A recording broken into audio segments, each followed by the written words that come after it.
Hello everyone, welcome back on my YouTube channel. आज हम बात करेंगे स्ट्रेटेजिक मैनेजमेंट में different phase of development strategic management. ठीक है, और उसके बाद हम डिस्कस करेंगे जो कि है स्ट्रेटेजिक मैनेजमेंट के क्या ऑब्जेक्टिव्स हैं वो डिस्कस करेंगे। सबसे पहले हम स्टार्ट करते हैं different phase of development of strategic management. तो यहाँ पे मैंने 4 फेज लिखे हुए हैं।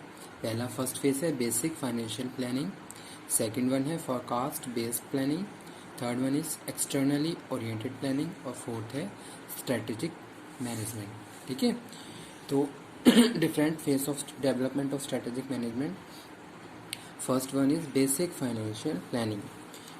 Basic financial planning, the first phase of strategic development is fairly a simple routine of basic financial planning.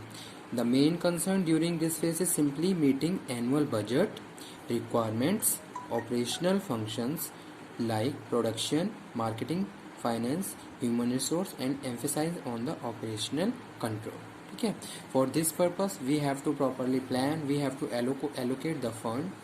So first one is basic financial planning regarding different functions of the organization. ठीक है, these functions can be changed according to the situation, according to the condition, like production, marketing terms, finance, human resource, recruitment of new employees. ठीक है, second one is forecast based planning. Forecast based planning, during this phase, the primary concern is mainly on effective plan, environmental scanning, plan for the future, and allocation of resources. Okay, here we are talking about during this phase, we are talking about effective plan which are related to environmental scanning, okay, future and allocation of resources. These are two important terms of forecast based planning. ठीक है, third one is externally oriented planning. अच्छा, second की बात करें हम, second क्या है, forecast based planning है। तो यहाँ पे हम बात करें एनवायरमेंटल स्कैनिंग की और allocation of resources. First of all you have to environmental scanning, आपने एनवायरमेंट को स्कैन किया, कितने रिसोर्स आपके पास अवेलेबल हैं, किस तरीके से आप उनको एलोकेट करोगे, वो सारी चीज़ें हम बात कर रहे हैं सेकेंड स्टेज में। Third one is externally oriented planning. Externally oriented planning is a remarkable shift during this phase. The notable developments include increasing response to markets and competitions, complete situational analysis and assessment of competitive strength, evaluation strategic alternatives, allocation of resources based on changing needs from time to time. Third one is externally oriented planning. Here we are talking about the remarkable shift during this phase. ठीक है, we have to remark the things which are related to organisation. ठीक है, such as increasing response to the market, first one. ठीक है, market से क्या response मिल रहा है। Competition, you have to properly for the competition you have to plan. Okay, तो कॉम्पिटिशन क्या है, कितना कॉम्पिटिटिवली आप गुड्स को प्रोड्यूस कर रहे हो, कितनी आपके पास स्ट्रेंथ है। ठीक है, इवेल्युएशन ऑफ स्ट्रेटेजिक अल्टरनेटिव्स, कौन कौन से आपके पास अल्टरनेटिव्स अवेलेबल हैं according to situation, and allocation of resources. ठीक है, तो वो चीज़ यहाँ पे हम बात कर रहे हैं किसकी, थर्ड स्टेज में एक्सटर्नली ओरिएंटेड प्लानिंग। तो पहला जो फेज है डेवलपमेंट ऑफ स्ट्रेटेजिक मैनेजमेंट, पहला है बेसिक फाइनेंशियल प्लानिंग। आप क्या करोगे, पहले बेसिक फाइनेंशियल प्लानिंग करोगे, एलोकेशन ऑफ वर्क कर दोगे, डिवीजन ऑफ वर्क कर दोगे, उसके हिसाब से आप क्या करोगे, एलोकेशन ऑफ फंड भी कर दोगे, यानी कि आपने बजटिंग कर ली। उसके बाद हम बात करें किसकी, फॉरकास्ट बेस्ड प्लानिंग। यहाँ पे आप क्या करोगे, प्लानिंग कर लोगे फ्यूचर के लिए। एनवायरनमेंट आपने स्कैन कर लिया, प्रॉपर सारी चीज़ों को प्रॉपरली आपने स्टडी कर लिया। एक्सटर्नली बेस्ड प्लानिंग में हम बात कर रहे हैं क्या रिस्पॉन्स आ रहा है, मार्केट से क्या रिस्पॉन्स आ रहा है, उसके हिसाब से फिर आप अपने लिए प्लान करोगे, डिसीजन मेकिंग करोगे। और लास्ट है स्ट्रेटेजिक मैनेजमेंट। ठीक है, the focus shift over time from meeting the budget, planning for the future, to thinking abstractly, to working to create desired future. ठीक है, to create future decision makers, integrate their organization resources to gain a competitive advantage. तो वो यहाँ पे हम बात कर रहे हैं स्ट्रेटेजिक मैनेजमेंट में। ठीक है, as we know, they build flexibility into the organizational planning process and foster a supportive participative climate within the organization. ठीक है, तो जितने भी आपके पास रिसोर्सेज है सबको आपने एलोकेट कर लिया, प्रॉपरली ऑर्गेनाइज कर, पहले आपने क्या करी, प्रॉपरली प्लानिंग कर ली, ऑर्गेनाइज कर ली सारी चीज़ों को। अब आपके पास प्रॉपरली एक स्ट्रेटेजी है, आपको पता है कि आपको करना क्या है। ठीक है, तो वो यहाँ पे हम बात कर रहे हैं, foster a supportive participative climate within the organisation. और यहाँ पे हम बात कर रहे हैं developing an effective and efficient strategic management process can be long and difficult task. Obviously it is a long and difficult task, it requires sustained efforts and patience, sharp political skills.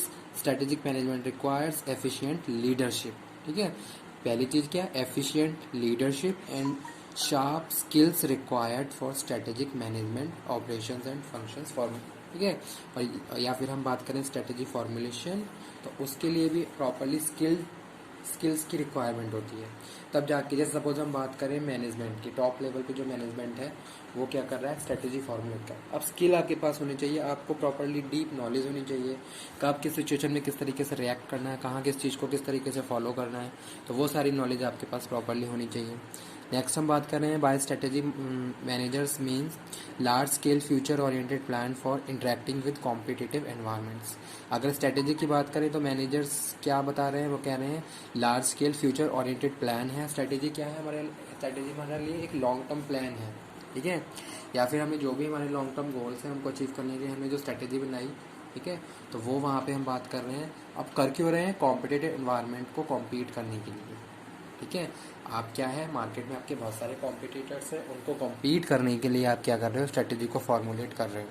ठीक है, तो वो यहाँ पे हम बात करें an integrated and coordinated set of commitments and actions designed to exploit core competencies। ठीक है, सेकंड क्या है, an integrated and coordinated set of commitments, यानी कि जो भी हमने कमिटमेंट्स लिए हैं इंटीग्रेटेड करके चल रहे हैं, यानी कि ऐसा नहीं है कि इंडिविजुअली ही आप क्या कर रहे हो, अपने फंक्शंस को परफॉर्म कर रहे हो, आप कोऑर्डिनेशन के साथ उन सारी चीज़ों को परफॉर्म कर रहे हो। ठीक है, तो वो यहाँ पे हम बात कर रहे हैं design to explore the competencies. A company game and actions plan of how and where it should compete against whom to should compete, कहाँ कैसे कम्पीट करना है, किसे कम्पीट करना है, वो सारी चीज़ें हम बात कर रहे हैं स्ट्रेटेजिक मैनेजमेंट की।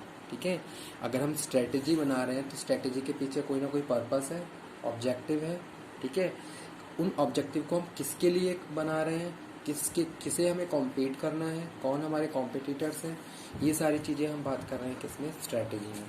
ठीक है, तो यहाँ पे अब आ जाइए नेक्स्ट में, objectives of strategic management to explore and create new different opportunities for tomorrow. ठीक है, क्या क्या ऑब्जेक्टिव्स हैं, आने वाले समय के लिए हम नई अपॉर्चुनिटीज़ को क्रिएट करें। That's why we are making strategy.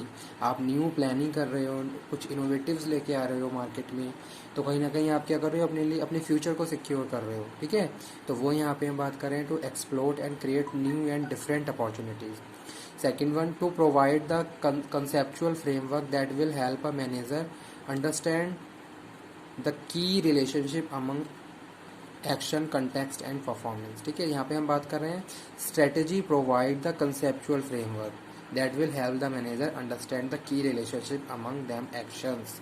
ठीक है, तो वो सारी चीज़ें हमें किससे पता चल रही है, स्ट्रेटेजी से। Put an organisation into competitive position, why, with the help of strategy. आपने स्ट्रेटेजी के हिसाब से अपनी ऑर्गेनाइजेशन को रन करना शुरू करा तो मार्केट में आप स्ट्रॉन्ग कॉम्पिटिटर बन गए दूसरों के लिए।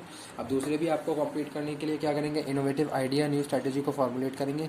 तो इस तरीके से क्या है, कॉम्पिटिशन बढ़ रहा है और मार्केट में कॉम्पिटिटिव एनवायरनमेंट क्रिएट हो रहा है। ठीक है, to sustain and improve that the development of acquisition, जो भी रिसोर्स हैं उनको सस्टेन करने के लिए, optimum utilisation of resources, to monitor and respond to demand of stakeholder, that's why you are making the strategy, to find the attract and key customers। ठीक है, you want to attract your customer, that's why you are making a strategy.